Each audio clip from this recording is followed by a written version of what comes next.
Welcome to the College Football Survivor Show, where playoff survival is always on the line. Here are your co-hosts, Doug Lesmerises and Shahan Jeharaja. And we're back on the College Football Survivor Show. Doug Lesmerises, still no Shahan. He'll be back next week. And we are talking about two more playoff contenders, and they're linked by their quarterbacks. We're going to do Oregon and Notre Dame on this version of the College Football Survivor Show. Hope you enjoyed that little visit through the Big Ten West on the last episode. If you didn't listen to it, I would direct you there because it's really about something that, again, that we're losing in college football with the lack of the division format. Anyway, Oregon and Notre Dame, spring football done for both. I looked on College Football Reference and I did a little search there. The quarterbacks in college football with the most career passing yards. Number one is Sam Hartman at Notre Dame, left Wake Forest.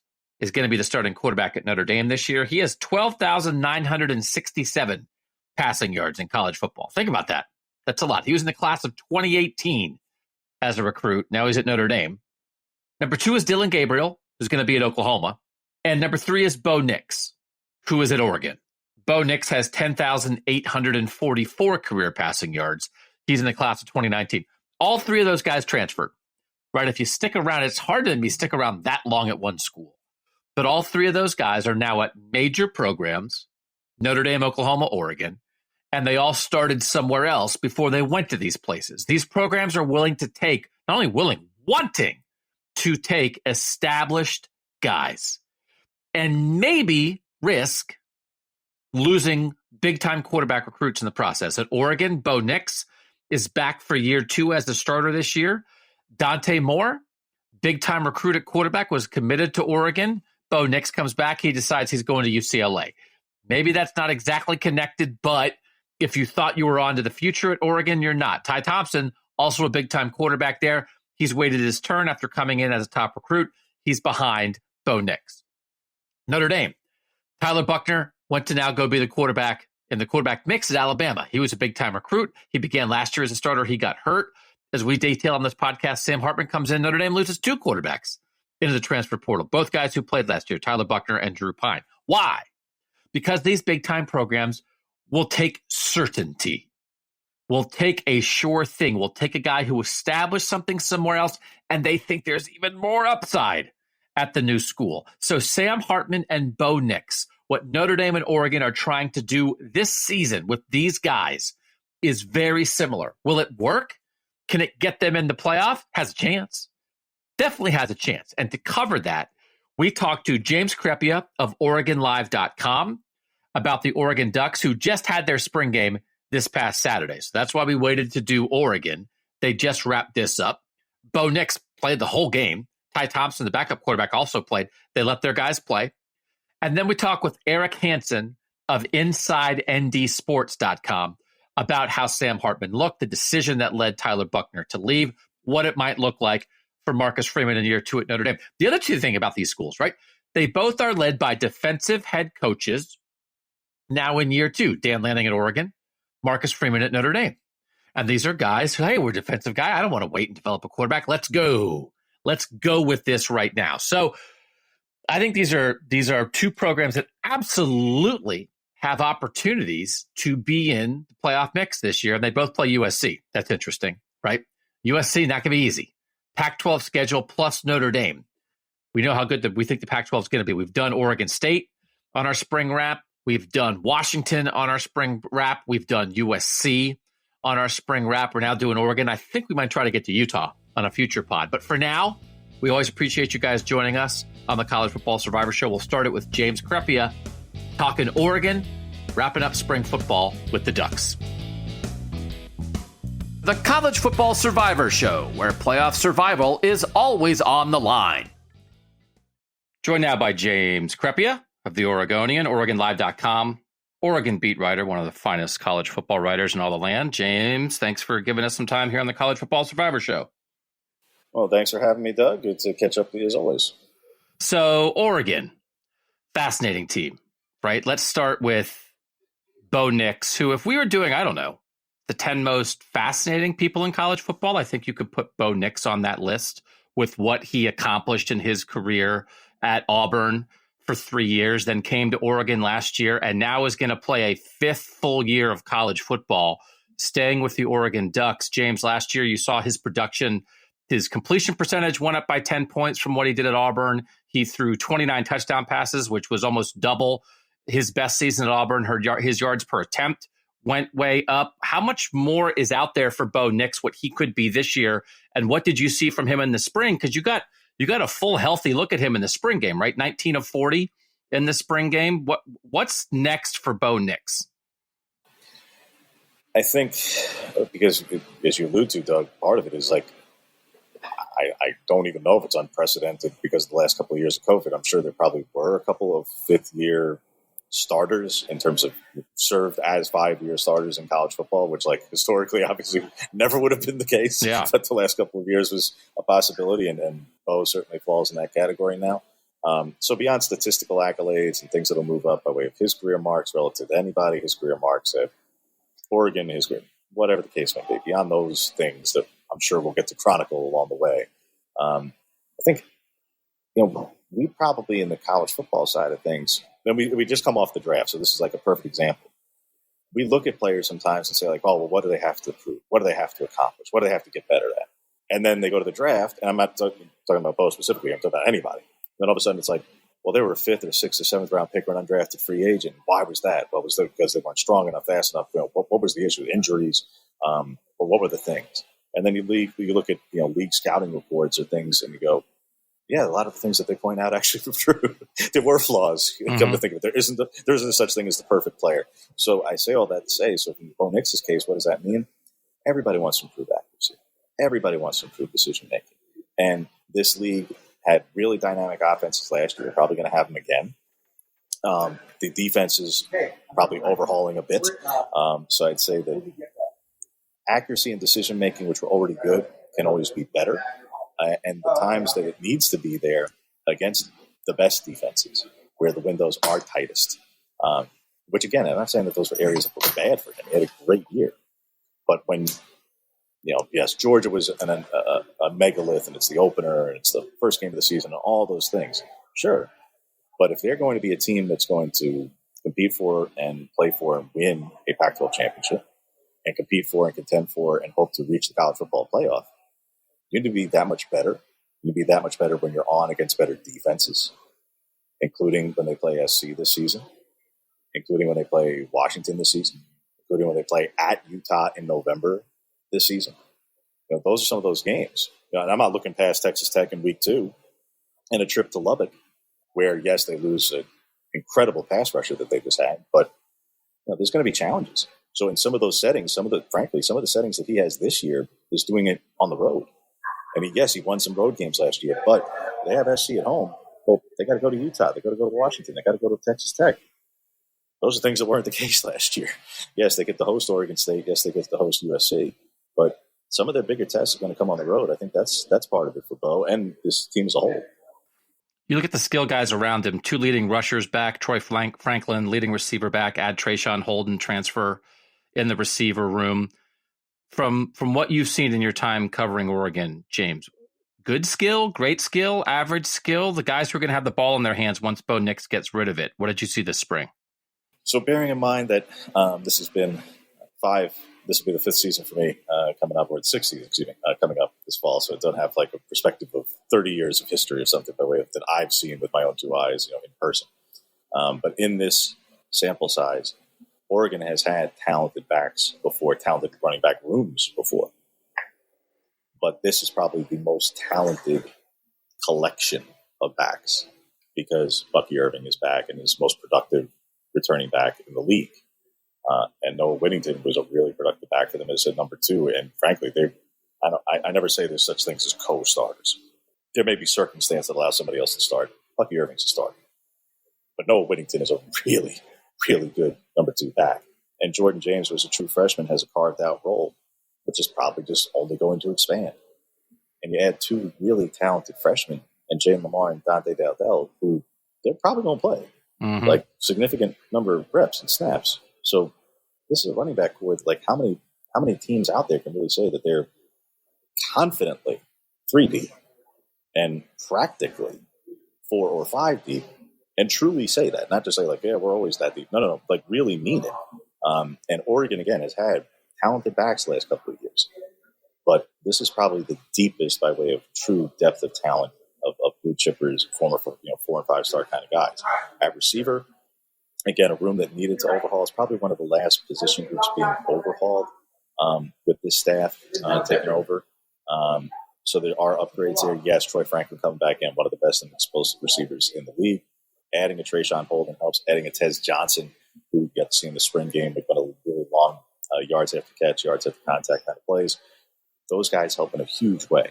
And Chris Hudson coming back is another dynamic player for them. Not the most productive, but can certainly have, has a skill set that they can utilize. But this is a room where if that's the top 4 in a room of 9, they need to get to the point where a guy like a Chris Hudson, in an ideal world, is probably on like the 6 or 7 line insofar as depth. If you're ever going to reach the stage of saying like Oregon's receiver core is comparable to that of an Ohio State, or where Alabama has been, or what LSU was at different points. If they're ever going to get to that point, which is a monumental leap, let's call it what it is. Oregon's had a great run of quarterbacks the last 15, 20 plus years. They have not had anything like that at the receiver position by way of some of those schools I just mentioned. So, yes, they have very good skill. Yes, they have a really deep running back board. Yes, they have some receivers who are competent and may be adding to it yet here in this offseason now, in this May period. But there is still a lot of room there in terms of ever getting to the point of the elites that have multiple first-round kind of receivers. They're not there yet. They're not. But can they get there, and are they building toward that direction? Yes, the trend is toward that direction as opposed to the trend of like, oh, boy, they're in a downturn. No, that's not the case. They're in a positive trajectory, but they're still a considerable distance behind some places that have just, an embarrassment of riches at the receiver position. I've been particularly interested in the tackle conversations for the best teams in college football because there do just seem to be, Ohio State among them, some top teams that are just like looking for potential starting offensive tackles in the portal. When you think about Oregon with Josh Connerly as a 5-star second-year guy at left tackle, that's like, right, plays as a backup last year, ready to go as a starter in year 2. That's how you do it. And then Johnny Cornelius is a guy who everybody wanted out of the portal, and Oregon got him left and right tackle. I know Oregon lost 2 all Pac-12 guys off that offensive line, but particularly at tackle, should they be pretty confident with how those 2 positions look coming out of spring, James? They should be pretty so they're losing more than just the tackles, to be clear, from last year. Having said that, for as talented as the offensive line was, and it was, and they were really good, and they allowed the fewest sacks in the country last year, and they had multiple guys drafted, and others who were off to mini camps or undrafted free agents and all that, yes. But they are returning and brought in, like you mentioned, and a Johnny Cornelius. They bring in a junior Angelau from Texas who started north of 30 games there. You get to see him in the spring because he's coming off injury. They expect him to be ready for fall camp, etc. Well, you mentioned you bring in a 5-star and Josh Connerly, who everyone wanted, who they added a year ago. He goes through his first spring. You've got him in position to be the starting left tackle. You bring in a Johnny Cornelius, who everyone, including Ohio State and others, wanted at right tackle. You have guys, you add in an Angelau. You have a 6th-year senior in Stephen Jones coming back, who the plan would have been for him to be with his current crop and would have left last year, but he got hurt. And he had the additional year, so he's taking it. But the plan would have been for him actually to have left and gone in the draft this past year, but he got hurt, so he's utilizing it.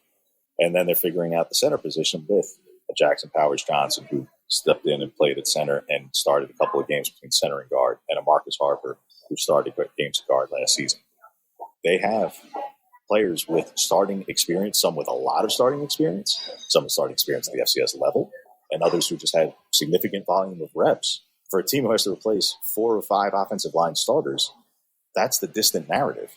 But the details on the ground are, but they have a lot of experience, either that they brought in or that they have coming back, that they are competently not just starting group, that they have a competent 6-man rotation with guys then on the second line, that they have a very legitimate 2 deep. Then Pac-12, they're going to have a competitive advantage on the line of scrimmage against probably everybody they play.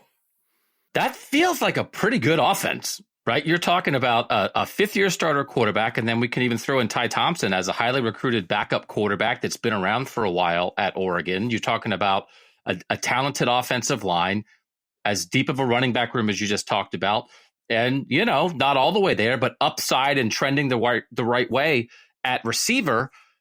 Or like this offense is going to score some points. The quarterback play, the high level offensive potential in the Pac-12 with Caleb Williams and Michael Penix and Cam Rising and DJ Uiagalelei and everything. Like, this has a chance to be an excellent quarterback offensive league. But are you expecting that Oregon will score with basically anybody on their schedule in 2023? Yeah, I do, because they were already that dynamic in offense before. And as I say, for all they lost, they're set on the O-line to, again, have a competitive advantage relative to competition for the most part. Again, I'm not saying absolutely, dominate every single rep, every single play. No, come on now, be realistic. But advantage, in some cases, dramatically so.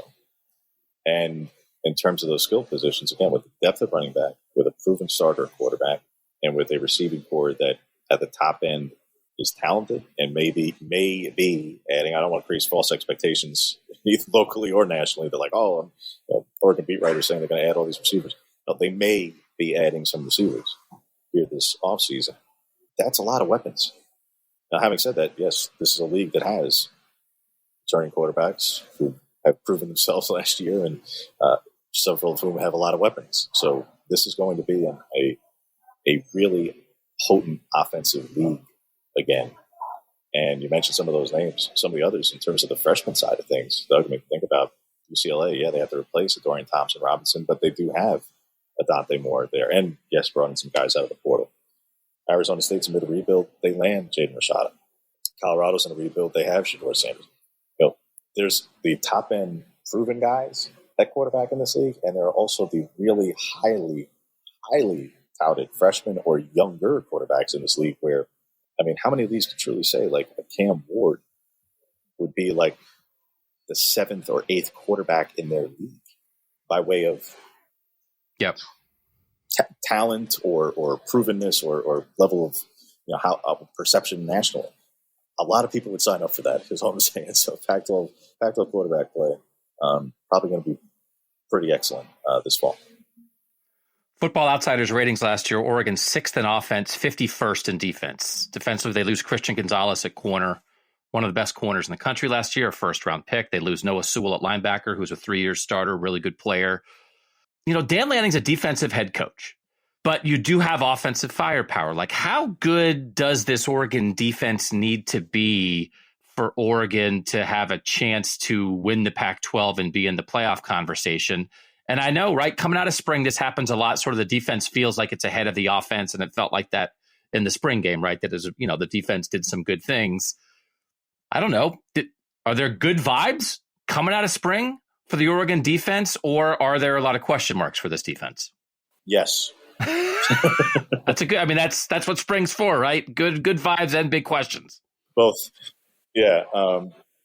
51st for defense last year, I don't think would be fully captures the issues that this defense had last year. There were areas that they were statistically improved compared to the year before. There were areas of some positive. Overwhelmingly, though, this defense did not play well last year. It didn't in any number of areas. Even in areas where they improved, if you go on a yards per game basis, on a yards per play basis, they did not. And ultimately, call it what it is, they had 2 second-half leads against rivals in November and lost games. And it had a large part to do with the defense in both cases, defense and special teams. And that's with, like you say, a first-round cornerback who hardly anyone in the league challenged and never got beat for anything of consequence during the season, really. And gave up a touchdown against Georgia in the opener on an incredible pass and catch. That might have been the biggest play he gave up all year, truly.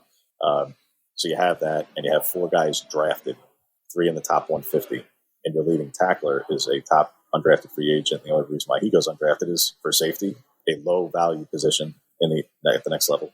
He was slow, and he knew it. That's it.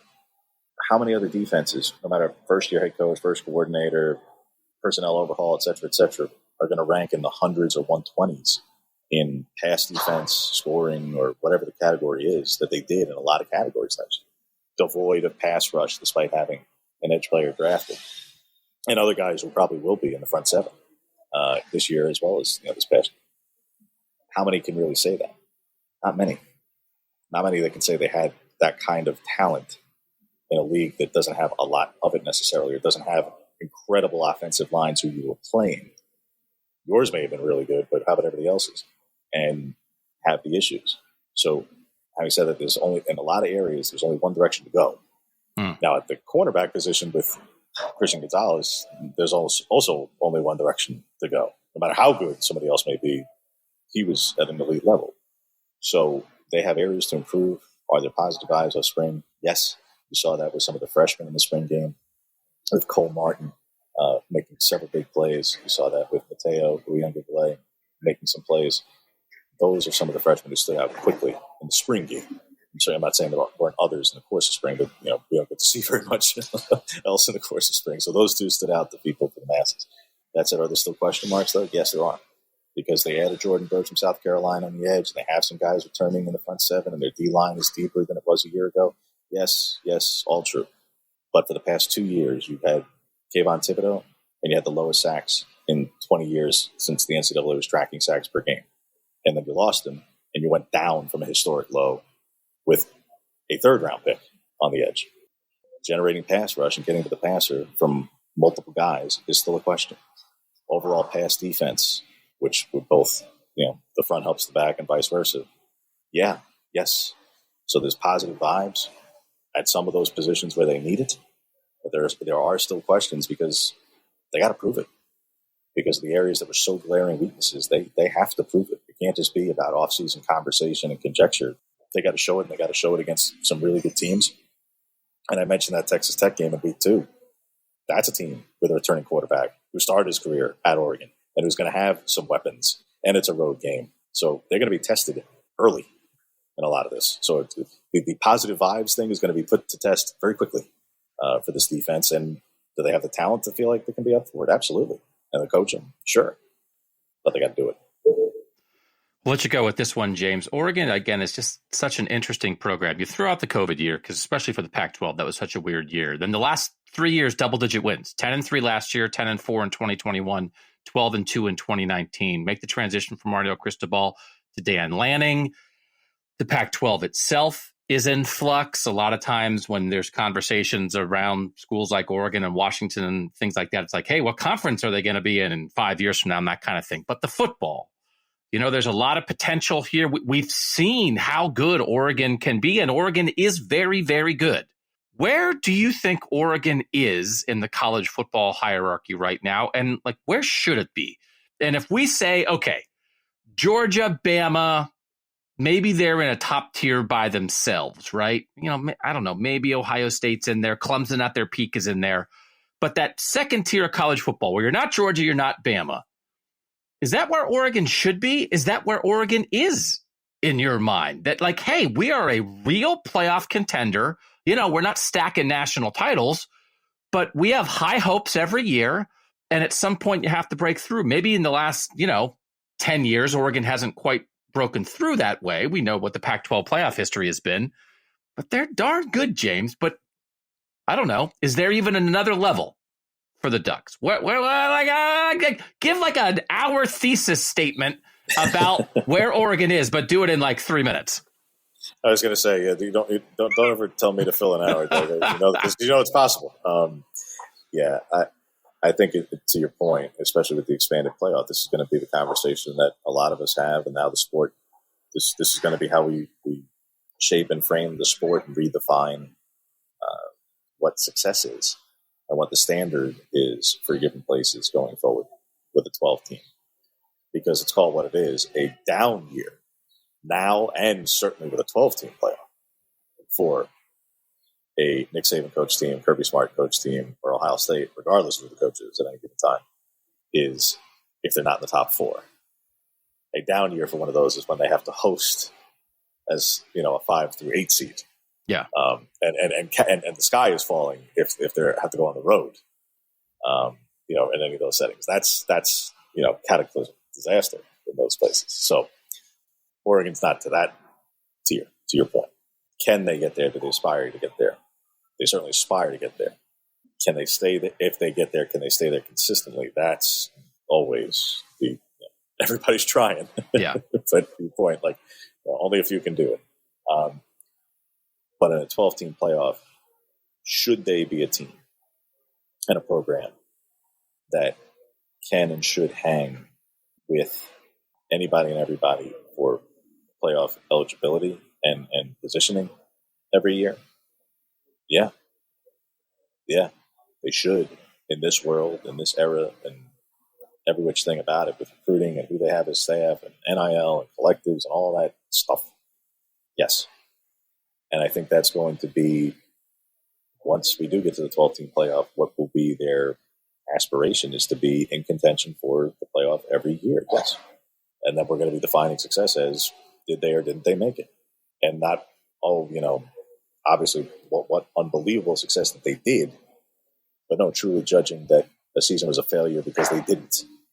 And there are places that, whether you want to say it's arrogance or ego or just reality, there will be places that will look at seasons as a failure because they missed the playoff. There will be places who will view it as a failure. Like I say, I'm not even being jokingly about it. Tuscaloosa and Athens, they will probably look at it as a failure if they're not, in a first round bye. Mm-hmm. So you have to set that standard. You have to achieve it in order to set it. And I think Oregon is a place that can and should, given their resources, probably look to be in contention for the playoff on an annual basis going forward. And if you do that and you then become sustained success, well, then that, like I say, then you are setting the standard for what is the minimum. And I think what's also different, Doug, because of the last couple of years, and by couple, I mean literally like 2, by way of freedom of movement and the one-time transfer, but also the elimination of the initial counter to where rosters are able to be overturned the way they are now in the off seasons, as we're seeing across the country, is that even at places that get there, you aren't going to have the post-championship fall off because they lost a lot of guys to the NFL. I don't think you're going to see that to the scale that we've seen it at a couple of programs like LSU in particular after a couple of national championships over the last 20 years. Because of volume of guys that they had go to the draft, they couldn't fill. Even if they had 25 5-stars, they wouldn't have necessarily been able to fill because the portal wasn't as robust a thing at the time or the initial counter existed. Now, I don't think that's going to be a thing at places that do ever get to that point. I don't think you're going to see the swings be that dramatic. So sustaining is going to be, for those at the top, I think it is about to become, relatively speaking, easier to stay there, which also concurrently means it's going to be that much harder to get there and stay there for those who haven't gotten there yet. Oregon's in one of those places. Do they have the resource and the capability and aspirations to get there? Yes, but they got to get there. And as one of the programs who's been in this 14 playoff before, they have, but they haven't been back in a minute. And they're hoping to get there this fall. But in a 12-team playoff, yeah, they're probably going to be a program that hopes to set the minimum standard as playoff expectations. And I don't think that's unrealistic. Whether that's a Pac-12, Pac-10, Pac-16 based team or a Big Ten in a 18, 20 team league team or some other amalgamation of something that I'm yet to hear about. I think that this program aspires for those things, and I think they're going to make every effort imaginable to go and do it. He's James Crepea. If you want to find great Oregon coverage, and you should want to because Oregon's really interesting, you should be reading James at OregonLive.com. James, we love having you on. Thanks for your time here on the College Football Survivor Show. Thanks, Doug. The College Football Survivor Show, where playoff survival is always on the line.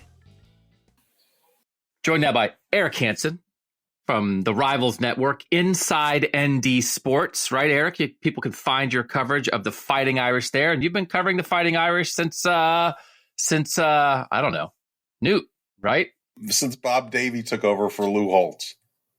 There you go. Eric Hansen knows Notre Dame as well as anybody, and here to talk about the Fighting Irish, who, we're wrapping up spring ball with teams here, but there's also some post spring ball stuff that's been hopping with Notre Dame. And so this is a very interesting team on the field, Eric. So let's start with on the field, where Sam Hartman at quarterback was as impactful as any transfer in the country this year, coming from Wake Forest. He comes to Notre Dame. Tyler Buchner is there. Spring practice ends. Sam Hartman is still there. Then Tyler Buchner, who was a big-time recruit at Notre Dame and the starting quarterback last year at the beginning of the season, is gone to Alabama. Let's talk about the Sam Hartman part of that first. What did you think of Sam Hartman this spring, and what do you think of the idea of Sam Hartman as Notre Dame's for sure quarterback in the fall? He was impressive in every way walking in the door from the standpoint of how he handled it. His greatest intangible is his leadership, and yet he's walking into a new situation. So he walked that tightrope very well in terms of being a leader by example without telling people, what they need to be doing. And then also accepting that he was a new guy in the locker room and he needed to earn everybody's respect. And he did a great job of that. Early in spring practice, I don't want to say he struggled. If you saw him just in drills, you'd say, oh, wow, this is the guy. This is the guy that Notre Dame's been waiting for. Then he'd get into 7-on-7s and 11-on-11s, and it wouldn't be quite so smooth. The timing wasn't great. He had a new offensive coordinator, a new quarterbacks coach, a new playbook, and new teammates. And it took a while for that timing all to kind of sync up. But then he gets into the blue gold game, the spring finale on April 22nd, and he looks even better than what he had looked at Wake Forest. You're like, this is the guy. This is why they went into the portal and risked losing two quarterbacks with starting experience to the portal to get this guy. This is the missing piece Notre Dame hasn't had when they've gone into the playoff and gotten waxed. Now, do they have enough pieces around him? That's the big question now. And this is the new world, right, of how this works in the portal. We said it. College football is not yet a year-to-year sport in the way that college basketball almost is at this point, but certainly college football is getting closer to that than it has been in the past. I think we saw this, at a place like Oregon where they bring in Bo Nix, and then Bo Nix comes back for a second year and they kind of lose a big-time recruit as part of it. And you say, well, Bo Nix is going to be really good in 2023. So it feels like Sam Hartman, you're saying every expectation is, go watch Sam Hartman play at Wake Forest, people, if you haven't. The dude, some of the duels he had in the ACC, it's like this guy can hang with anybody in the country. You do this, right, Eric? But it does affect the future of your quarterback room to lose Tyler Buchner to Alabama and for him to go down with Tommy Rees, the former Notre Dame offensive coordinator who's at Alabama now. Is that just part of the deal that you make, and Notre Dame would make this deal 10 out of 10 times, or are they surprised that Tyler Buchner is out the door? I'm not sure that they're surprised. I think they're more disappointed because I think the thought was Sam Hartman would make Tyler Buchner better. They're about the same size. They have somewhat similar skill sets. Hartman's way more advanced, but this really kind of set the stage for Buchner to be the starter in 2024. But I don't think he wanted to wait for that. And that's where you run into it. In very early December, Notre Dame had their first bowl practice for the Gator Bowl. Marcus Freeman sat down with Drew Pine, who had been a 10-game starter for Notre Dame after the Ohio State and Marshall games. Buchner got hurt. And he said, we're going to bring in a portal quarterback, or we're going to try, not knowing it was going to be Hartman, to compete with you guys. Pine was out the door. Buchner stuck around. He played in the Gator Bowl, went through spring practice, competed, had a really good spring for him, but an awful spring game. I mean, when you watch those two in the spring game, you're like, why was there even a contest? But if you saw some of the other practices, you could see that Buchner was improving and he's got a future somewhere. But yeah, it's the price you pay. And even now, Notre Dame has Sam Hartman and then two guys that have never taken college snaps.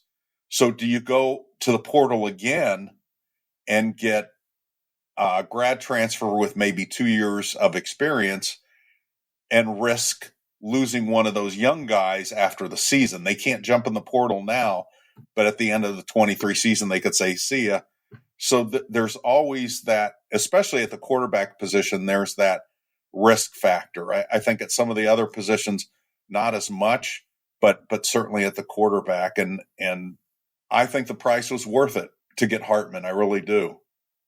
Ohio State went through this a little bit in 2019. Ryan Day brings in Justin Fields. It kind of wipes out the rest of the quarterback room. They kind of don't have a backup quarterback in 2019, and every snap it's like you're crossing your fingers. And then Justin Fields stays healthy for the most part, and Ohio State goes undefeated and goes to the playoff. It's like, okay, it was worth it. So like the Sam Hartman upside, and then it's a finished product. And as you said, Eric, there are pieces here. So let's go to the offensive line, because as we've gone around spring football practice, I say this every time, I'm so intrigued by the teams that have offensive tackles and the teams that don't, because it feels like if you don't, there are good teams dying for guys in the portal at tackle, and Ohio State is one of them.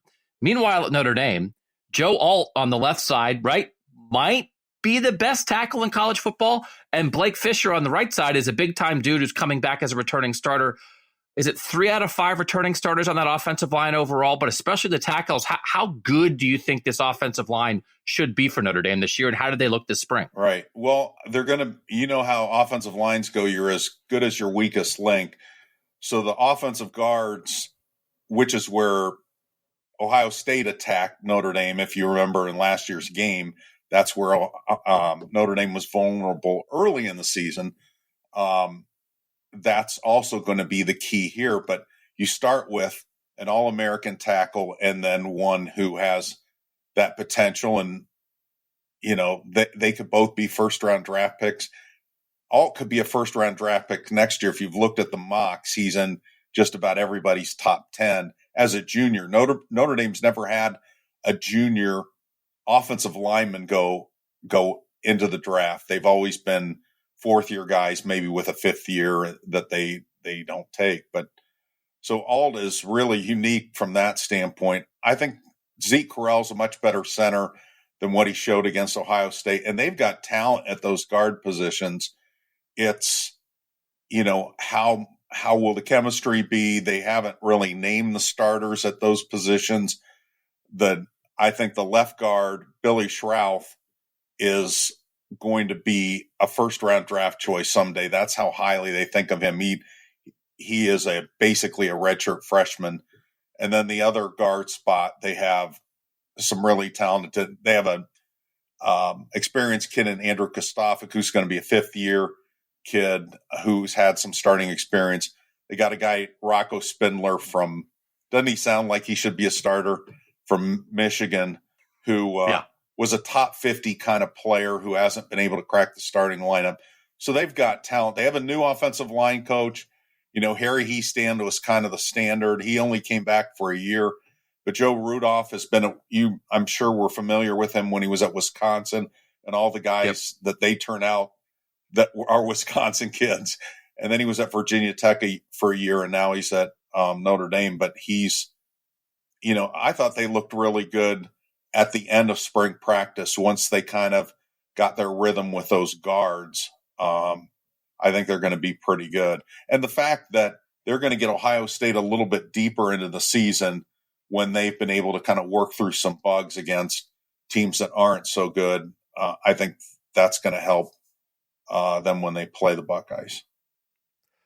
Notre Dame loses Michael Mayer, by the second best tight end in the country last year behind Brock Bowers, just a fundamental number one kind of guy. Lorenzo Styles, a starting receiver a year ago, is transferred to Ohio State, where he's going to try to play defensive back.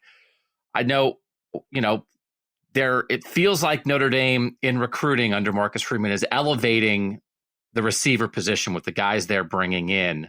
But when it comes to who Sam Hartman's going to throw the ball to, who's going to have the ball in their hands this year, Eric? Are there dynamic guys at the skill positions? Because it feels like maybe they're coming. Will they be here in 2023, or are there some questions that are coming out of spring? Well, to give you an example of how they think that how far they've come in 1 year, Lorenzo Styles was the leading returning wide receiver in terms of receptions. By the end of spring, he was no better than their fifth wide receiver. So there are people that jumped over him. They Yep. all didn't play the same wide receiver position as him. But if you go wide receiver 1, 2, 3, 4, 5, he was no better than fifth and maybe no better than sixth. So that's how much they've improved. That those young receivers they brought in, they're bringing in 4 freshmen, but 3 of them were here this spring. All 3 of them were tremendous. Jaden Greathouse from Texas had 11 catches in the blue gold game. Now, he was on Sam Hartman's team, so he was bound to look good. But they have some guys that don't have the production. You look at their stats and go, who are these guys? But they showed it in the spring that they have arrived, and this is a better wide receiver group, much better than what they had on the field last year. At tight end, it's more of a numbers game. They don't have anybody that is Michael Mayer and probably won't for another decade or something, but he set all the records. But Notre Dame, every starting tight end they've had going back into 2004 has gotten drafted into the NFL. Every single one of them. Not one of them's missed. And a lot of those guys have been second-round draft choices. Tyler Eifert was a first. Michael Mayer probably should have been a first. But they have them in numbers. Mitchell Evans, an Ohio kid that played quarterback in high school, is probably tight end 1 coming out of spring. Probably the guy that's going to be the next in the lineage of Michael Mayer is a kid named Eli Reardon, who tore his ACL as a high school senior, then tore his ACL during the season, same one, 5 games into last season. But if he's healthy and he starts being able to do his thing, that's the guy to look for as the alpha in that tight end group eventually. Evans is really good.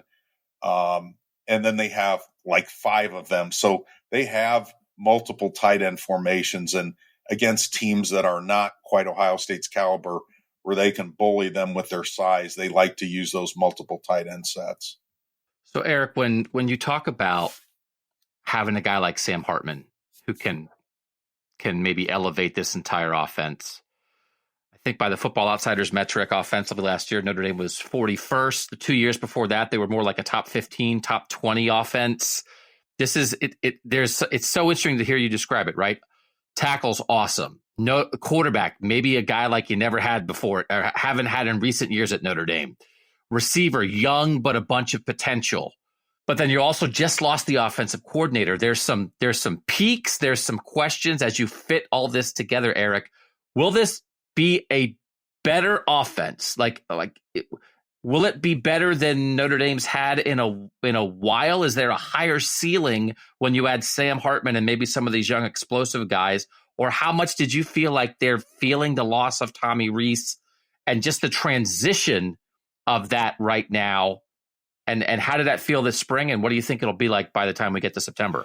Well, we saw the growing pains of spring for sure, because, it was a late switch from Rees. Yep. I mean, it was February when he went to Alabama. It wasn't in, right after the bowl game. So they had to, hire a new offensive coordinator, hire a new quarterbacks coach, hire a new offensive line coach who had only been there a month when they started spring practice. They actually, I think, would have started spring practice earlier and pushed it back a couple weeks and condensed it just to give them more time to get ready. I should also mention their running back room. Had Logan Diggs not jumped in the portal late, they would have had one of the deepest running back cores. They still have great talent there. It's just he was a proven commodity. He was their second leading rusher, but they're going to be very good at running back as well. As we went through the spring, the defense was ahead of the offense all the way until the last week. Then you saw them catch up. And as soon as Hartman started clicking, then you go, okay, here they go. Because as soon as he can, their defense could load the box. Well, Hartman makes that impossible. And Notre Dame didn't have a quarterback that could make teams play them straight up. They do have that now. And when that happened, then it was very difficult. They could blitz. They could do anything they wanted to. And in that last week, and Hartman was just, okay, go ahead, fine. and it just made everybody in the offense better. Now the question I think Notre Dame fans will have is, was Jared Parker the right choice for offensive coordinator? You know, he was promoted from within. He's had 2 years of coordinator experience, hadn't called a lot of plays. That was at West Virginia. He was actually demoted his last year at West Virginia, or after his last year at West Virginia, and that's when he got the Notre Dame tight ends job. So people were kind of hoping that they'd get somebody like Andy Ludwig at Utah that was an established, experienced coordinator, and it didn't turn out that way. They ended up with Jared Parker. I know internally they love him. The players love him. But how's he going to show up in those big games, the Ohio State, Clemson, USC games, where you're going against, elite play callers and against elite offensive talent and defensive talent? I'm sorry, defensive coordinators, defensive talent. You're going against that. How's he going to stand up in those games? And that's the big question mark, because he hasn't done it. Maybe he'll be great. The thing that's interesting about Tommy Rees going to Alabama is a lot of Notre Dame fans were like, okay, their offenses weren't top 10 kind of, they weren't like Ohio State, these big scoring machines, relentless scoring machines. He didn't have the material Ohio State had, but he was also responsible for recruiting the material he had on offense. So it's interesting, because there are people that miss Tommy Rees, but there was a mass shoulder shrug amongst a lot of the fan base. I got to say, Eric, is there kind of like in the last 35 years, the two times that Alabama and Notre Dame have played each other, Alabama's kind of handled Notre Dame. And now Nick Saban's plan is like, we'll take their offensive coordinator and take their quarterback. And Tyler Buchner might be starting game one at Alabama. What do Notre Dame people think of this? Hey, all right, well, fine. Like you said, it's not like it's blowing a hole in Notre Dame. Notre Dame's fine, and Alabama's taking Notre Dame's guys. Yeah, it's kind of like the Twilight Zone. It's really we're living in a world where Notre Dame's backup quarterback could be Alabama's starter. It just seems so odd, given kind of the track record of Notre Dame not producing NFL caliber quarterbacks for a while, and Alabama producing them with pretty good regularity once Nick realized that he needed a great defense and a great offense. So it's very strange. And I think people hope that Tyler does well, but I don't know that anybody's predicting that he's going to win the job. He could be easily number 3 as he could be number 1 there. So, and the other thing that's interesting about it, people ask me, well, did Tommy Rees promise him this, promise him that? It's like, that's a check Tommy Rees can't cash. Nick Saban runs this. Tommy had some autonomy at Notre Dame. He doesn't have that at Alabama. So it's fascinating for us to watch, to see how this all turns out. But I don't think anybody is saying, boy, it wasn't worth, after watching the blue gold game, and watching Wake Forest last year, that anybody's saying, boy, I wonder if this was worth giving up Tyler Buchner, if that was the price to get Sam Hartman. Defensively, Notre Dame loses Isaiah Foskey off the edge to the number 40 pick in the NFL draft. How good, this is a program that plays good defense, right? Like, how good should this defense be this year, Eric? What'd you see this spring? Yeah, what I saw this spring was the areas that were supposed to be their strengths looked like strengths. Their corners looked really good. Their linebackers, they've got this young group coming up behind a veteran group, and it was a nice blend. They looked pretty good there. The questions were safety and defensive line, just because of what they lost on the defensive line, and because I don't know that former Ohio State assistant Al Washington had the best year last year. I think he's a guy with something to prove, and he had something to prove this spring and something to prove on the recruiting trail. And this spring, the defensive line was the surprise. Now, the surprise level of the spring needs to be the surprise level in August as well. There needs to be a step up, but they had a lot of new guys playing, a lot of very athletic guys without a lot of experience. They added an Ohio State grad transfer, and Javante Jean-Baptiste. We didn't see a lot of him, but they are very high on him. He will probably be a starter or at least a rotational guy for them. And then their safeties are really good, the top three, but they are really hurting for depth. So they are shopping in the portal for another safety to get through that. I think if we have the same conversation about those two position groups in August that we had in the spring, then this is going to be a better defense than last year. But they need those two pieces to fall in place. So, Eric, this is a team. It's a great schedule. And I would imagine that the season ticket holders at Notre Dame are very happy this year. Yeah. Ohio State and USC in South Bend within a month of each other in the middle of the year. They have a road trip to Clemson. We know Notre Dame always is playing a great schedule.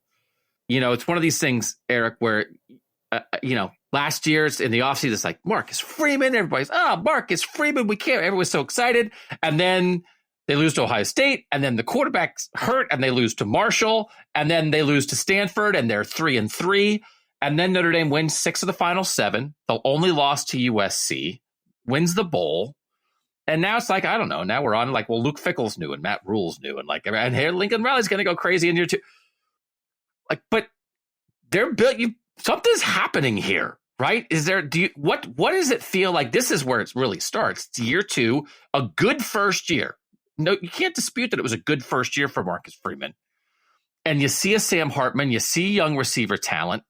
Like, what are the vibes, Eric? Does it feel like that there's a real opportunity here for Notre Dame with Ohio State and USC as home games, that something could pop this year? Or is it still a little bit more about the future long-term prospects of the program, and that what it's really people are excited about is when you get to the 12-team playoff and, man, in 5 years, what Notre Dame's going to look like?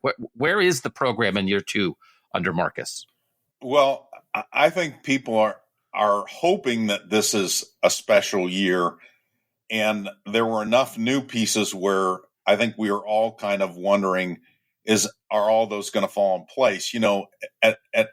Seems like at Alabama, Georgia, Ohio State, they kind of know what's next, and there's not as many question marks every year, and there are larger margins for error.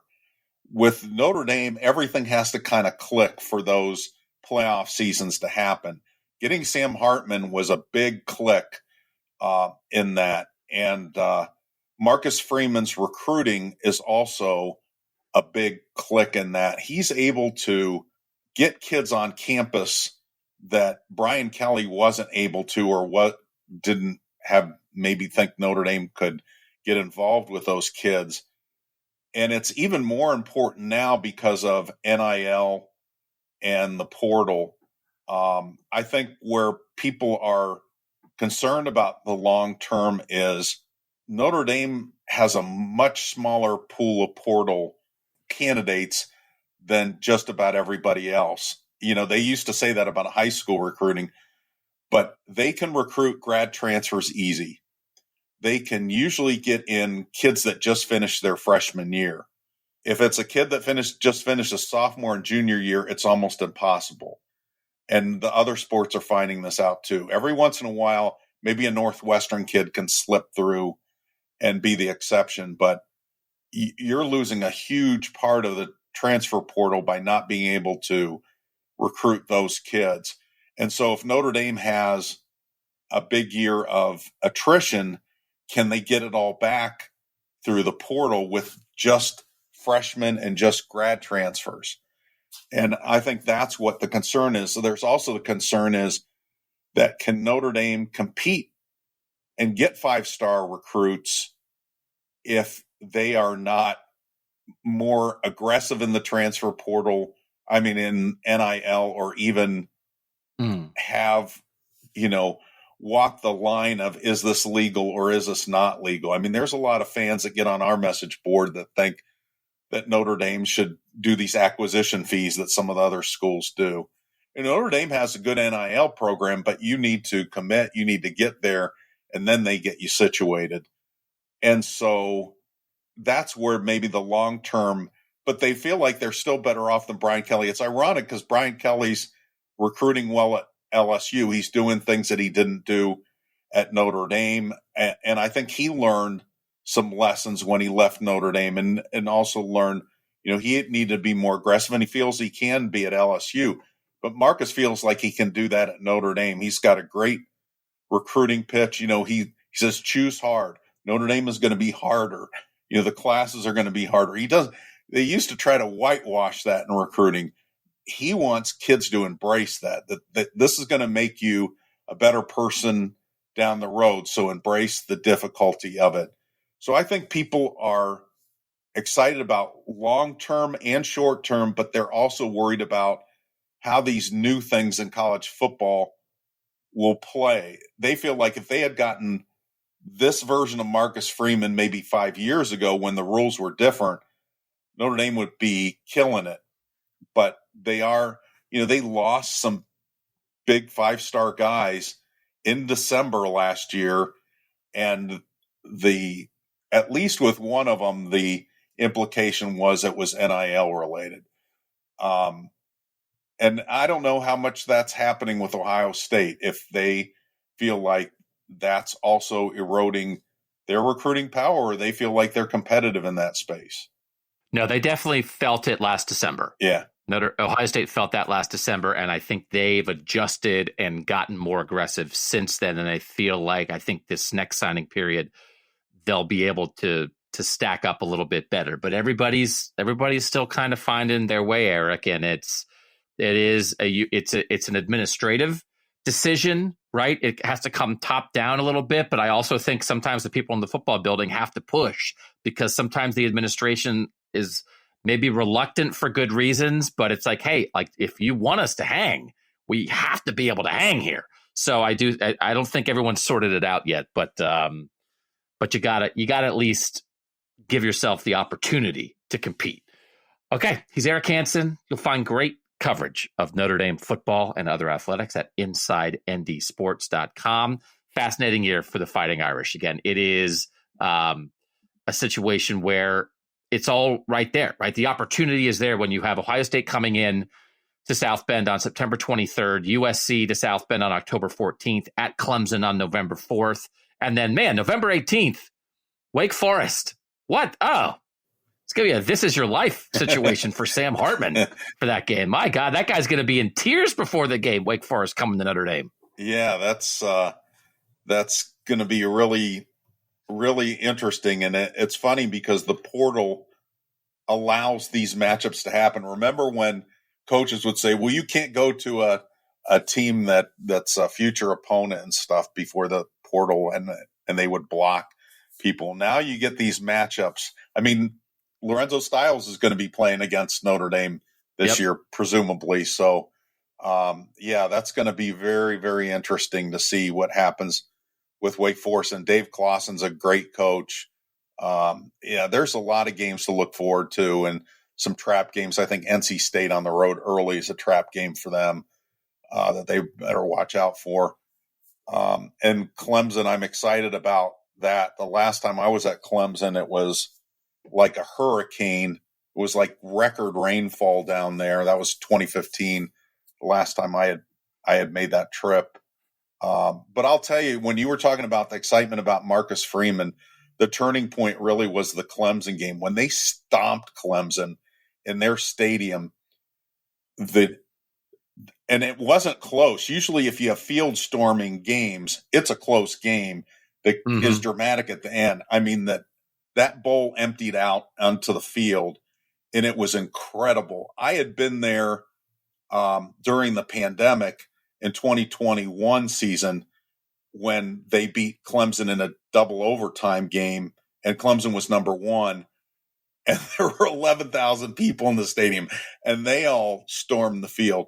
So it was interesting to see, 77,000 do it after the 11,000 had done it a couple years before. I actually took a picture to compare from the press box, because there were only 11 of us in the press box that day because of COVID restrictions. Yeah. So it was, but that was when Marcus really won over the Notre Dame fan base was the Clemson game. Those were games Brian Kelly didn't win very often. He did in 2020, but his record against top 10 teams was abysmal. And for Marcus to, knock one off, Clemson was in the top 10 at the time, was something that really won the fans over. Eric Hansen, greatly appreciate your time. We'll look forward to talking to you again in the fall, and should be a fascinating season for the Fighting Irish. Thanks so much, Eric. Looking forward to it. Take care.